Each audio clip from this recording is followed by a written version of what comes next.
Hi guys! Ito na nga pala ang aming Kanchanaburi trip. Kasama ko si Monique, ang aking baby. Ayan na guys, on the way na kami papuntang Kanchanaburi. One day trip lang at sana magustuhan nyo tong aming itinerary. At of course guys, share ko na rin sa inyo ang magandang view along the way. Ito nga pala guys ang Rama 9 Bridge and enjoy nyo yung view sa morning at saka evening mamaya. So guys, sa Kanchanaburi na kami at nag-lunch muna kami dito sa KFC. At ito na guys, ang aming first stop, itong Kanchanaburi Skywalk. O, diba guys, ang ganda. Share ko sa inyo yung view na yan. Hindi naman siya ganun guys, nakakatakot. Hindi rin siya ganun kataas. Tapos, syempre, yung babagsakan mo, if ever mahulog ka, wag naman sana ay sa tubig. 40 baht lang guys ang bayad sa ticket. Tapos, bibigyan kanila nitong panglagay sa sapatos. Para syempre guys, safe na safe yung glass. Tuwan-tuwa ako guys sa kulay kaya sinuot na agad namin at akit na agad kami sa taas. And this is our view sa taas. Ayan guys. And medyo lucky kami kasi pagpunta namin hindi pa ganun masyadong marami yung tao. Ilan-ilan pa lang guys kaya kitang-kita nyo halos nakakapagpa-photo pa kami nang walang masyadong tao sa background.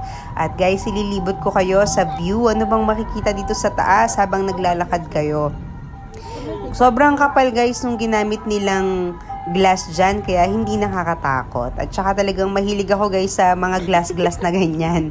Ayan. So, enjoy na enjoy ko guys at alam niyo yung mga pinagkagagawa ko ditong kalukahan at enjoy na enjoy ko talaga. Pati itong aking alaga na may kausap sa phone, enjoy na enjoy niya din. At kausap niya yung kanyang mga friends.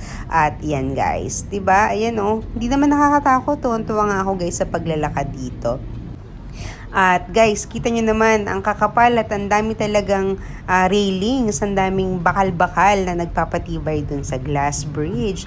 And ito na guys yung entire view na makikita mo dito sa taas habang ikaw ay naglalakad-lakad. However guys, yung dulo na yon, yung merong parang mataas ay sarado. Hindi siya pwedeng pasukan ng mga tao kaya hanggang dito lang kami sa front. Ginagawa pa siguro kasi may extension pa daw silang gagawin dito sa Sky Bridge na to para mas madami. At yan guys, ginutom na kami kaya bumaba na kami at naghanap kami ng merienda at nakakita kami nitong ice cream para magpa-cool down kasi sobrang init ng panahon.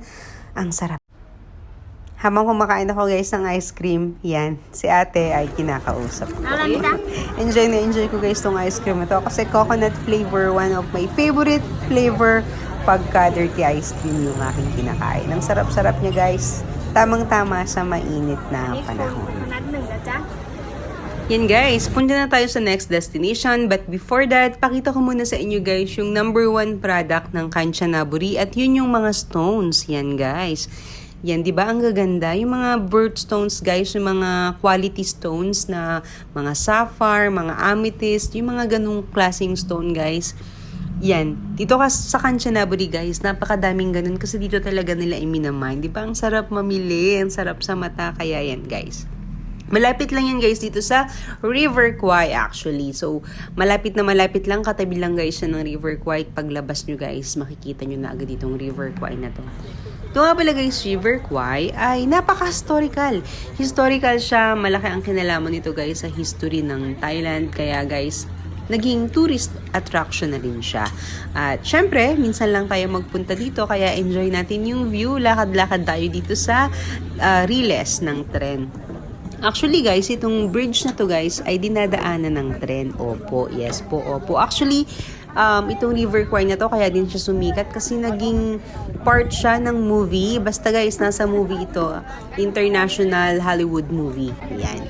Kaya guys, talagang very popular nito sa lahat ng mga turista na pumupunta ng Thailand. Kaya yan guys, enjoy namin ni Monique ang paglalakad dito sa bridge ng River Kwai. Tapos guys, medyo umuuga-uga itong bridge. Kaya yung aking baby ay medyo natatakot. Takot daw siya. Mas takot daw siya ditong maglakad kaysa dun sa glass bridge. Pero sabi ko, matibay naman yan. Hindi yan basta-basta. Hindi ka basta-basta mahuhulog. Kaya yan guys, in-enjoy namin yung aming time dito sa bridge na ito. So, if ever magawi kayo sa Kanchanaburi, puntahan nyo to guys. At pag nagutom kayo, yan guys, marami ditong restaurant na option. Yan guys, nakikita nyo dyan, mga restaurant yan guys. Meron din ditong cruise. Yung cruise guys na pwede kayong sumakay tapos mag-lunch kayo habang naglalayag sa gitna ng river. Yan guys. Balik tayo guys dito sa mga tindahan kasi although wala naman akong pambili ng mga bato-bato na yan, enjoy ko na lang yung mata ko na makita ulit sila. Yan, di ba? Ang dami guys namimili dito. So if ever talagang you are into stones, quality stones, may enjoy mo tong Kanchanaburi guys. Ito yung number 1 place na pwede mong bilhan ng mga gantong klaseng original na stones. Tsaka yan guys, mga Buddha-Buddha.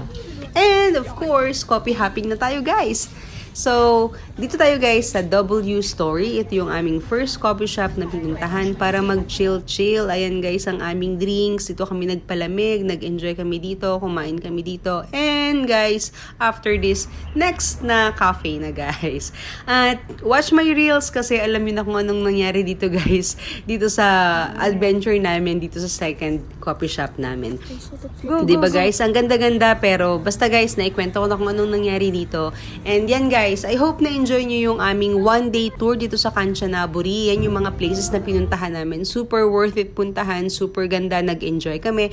And that's the end of our video, guys. Pauwi na kami. And guys, sabi ko sa inyo, as promised, yung view ng river, yung view ng bridge, nabubulol lang ako, yung view ng bridge, guys, sa gabi. So, thank you for watching. See you on the next one. Bye!